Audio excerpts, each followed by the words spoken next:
Any trouble on the way? None worth mentioning. As I was telling Jill, it's worse than I thought. The capital's crawling with soldiers. And here I am, the deserter come home. Which is why we'll be taking the back door.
Cheer up, you two.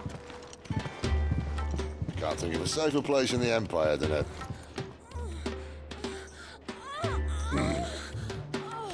brothel. Really? Doesn't seem very private.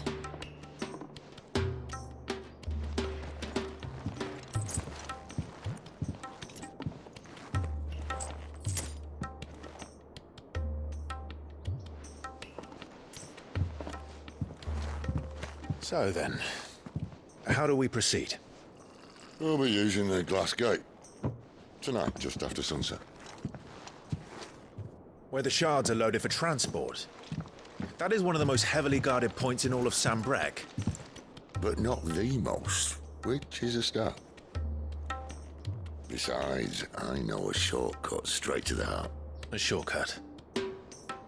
And how exactly did you come to know about this fatal chink in the Empire's armor? Let's just say I may have attempted something similar before. And may have ended up running for dear life after being discovered by Bahamut, but that's not important. Sid, if the Mother Crystals truly are the cause of the Blight... If? You wound me, Jill. What I'm trying to say is, if the powers that be know all of this, why do they sit idle and allow it to continue? In case you haven't noticed, the God-fearing people of this realm and their pious leaders care for but one thing, themselves. And they'll do whatever it takes to hold on to power. The rest of us are just a means to an end. The moment you raise your voice against them, you're decried as an outlaw, clapped in irons and slung in a cell to rot. An outlaw. Whoever controls the crystals controls the realm. But our kind can wield magic without them. To our rulers, we must seem the most convenient of tools, and the most dangerous. But what makes them think they have the right to use us? To leave us to die when our bodies are spent? Does a nobleman weep for a broken mug? A torn tunic?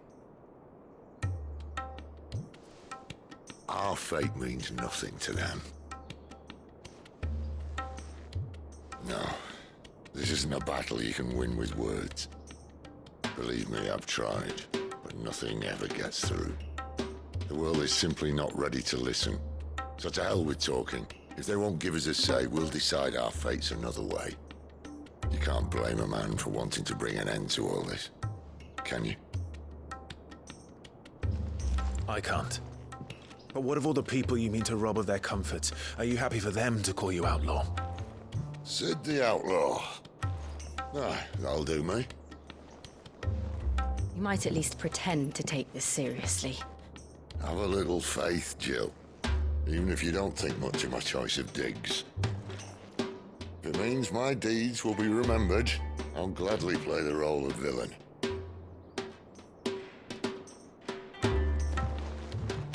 But first, we have a gate to crash. And once we're in, there'll be no turning back. So you best make ready.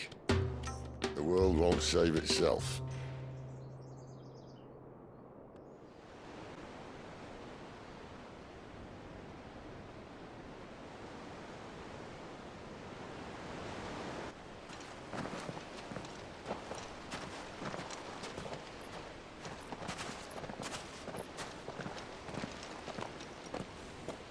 There are not nearly enough men here. Then it's fortunate the city guard doesn't take sentry assignment as seriously as you do. This bodes well. Won't be a first. This may not be such a terrible plan after all. And what exactly is that supposed to mean? Only that your last secret shortcut was nowhere near as secret as you claimed. Yeah, but that's half the fun of it. Life's too short for perfect plans. You want a plan that'll keep you on your toes, stop you growing old and complacent. Worked for you, has it?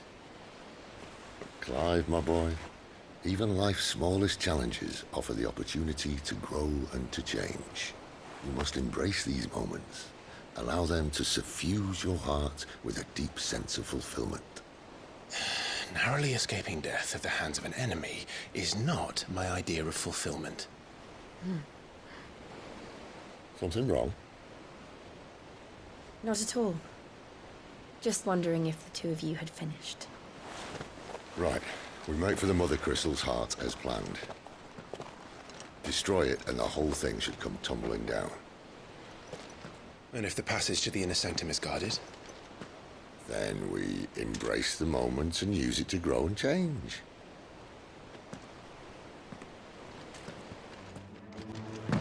They're not from the garrison. I swear this passage used to be secret. Enemies upon us! Of course it did. Perfect plan, Scribe. Perfect plan.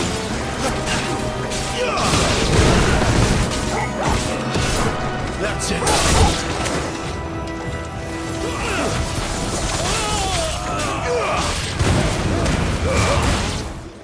Captain! To arms, then! Summon the cannoneer! Over here. Give them all you've got, boy! Keep your distance, boy!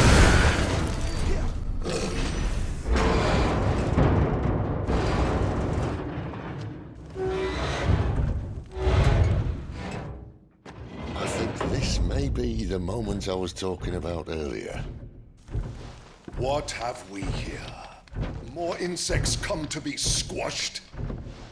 You will find my mortar and I only too happy to oblige.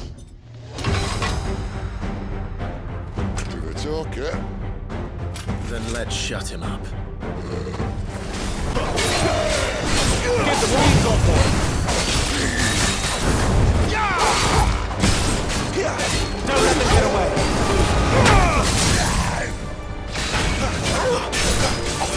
Give them all you've got, boy! Keep your distance, boy!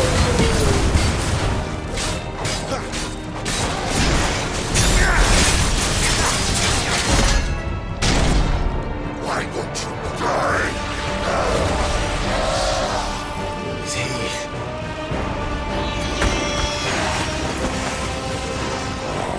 Bollocks.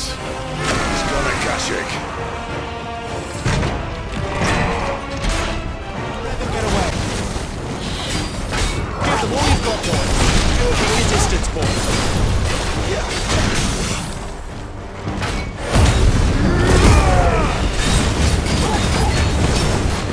Don't let them get away! Give them all you've got, boy! Keep your distance, boy! Give them all you've got, boy!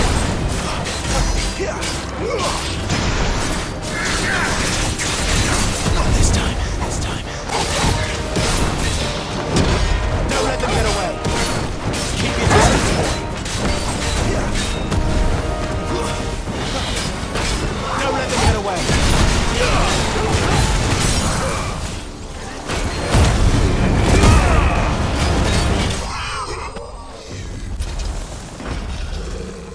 I'll never get used to that.